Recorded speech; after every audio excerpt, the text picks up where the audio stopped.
दर्शन विधान 318 सृजन स्पंदनर उत्स ही हेउछि दूल सृजन स्पंदनर उत्स ही हेउछि दूल जेउठारे एही स्पंदन दूलई हुए तार उत्स सेही दूलन क्रियार भीतर देई आसे शब्द राग जा सृजन तात्पर्यर भीतर दे नाना रकमर नाना भंगी उपयुक्त जा किछि पर्यवेसित हुई सृष्टिर भीतर दे माधुर्य सृष्टि करी जीवन को संजीवित रखी देछि। तार मूल देवता ही हेउछंती श्री कृष्ण जे आकर्षण तात्पर्यर भीतर दे जा किछु को विशेष भावे विनायित करी समष्टिर प्रचुर उत्साहणारे विश्व को व्यापृत करी रखिछंती। पुणी सेही आकर्षणर अनुग्रह ही हेउछि प्रीति पारस्परिक प्रीति परिचर्यार भीतर देई मनुष्य जेते आगे चलिबो उत्तर उत्तर पथरे तार अंतर उपभोग करिवे सेही तुलन रास बा शब्द गति कंपनर विहित बावर्त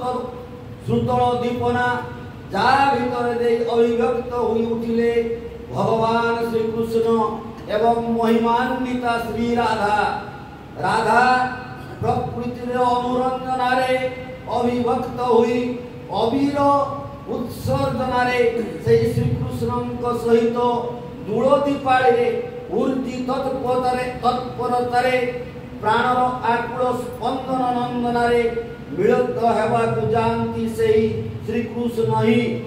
आकर्षणीय अनुदीप्तिरे आउ नाना रकमर विवर्तित हुई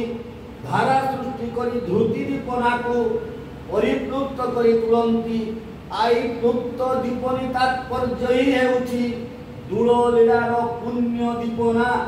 जा भीतर दे निष्ठा संदीप्त अनुगत्य कृतिर परिप्लावनी खेलरे ए विश्वटा विश्व होई उठिछि।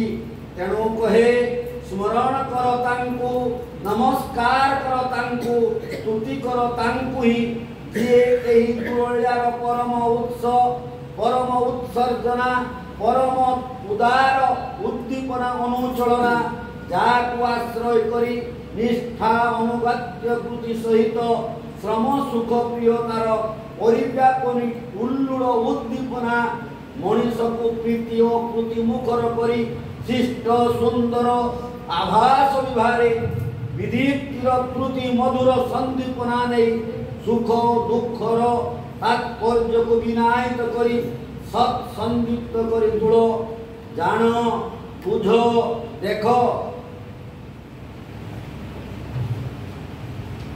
आउ तुमर इष्ट दिए शिष्ट संदीपना अनुगत्य कृति संवेग नहीं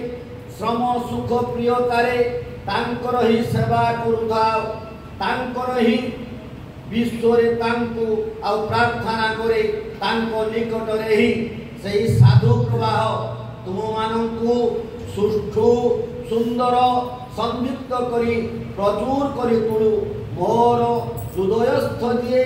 तुम मानंकर हृदयस्थ दिए प्रतिपत्तर सेही एक धारा सृष्टि करी समस्तंकु आप्लुत करी तुलंतु वंदे पुरुषोत्तमं वंदे पुरुषोत्तमं वंदे पुरुषोत्तमं।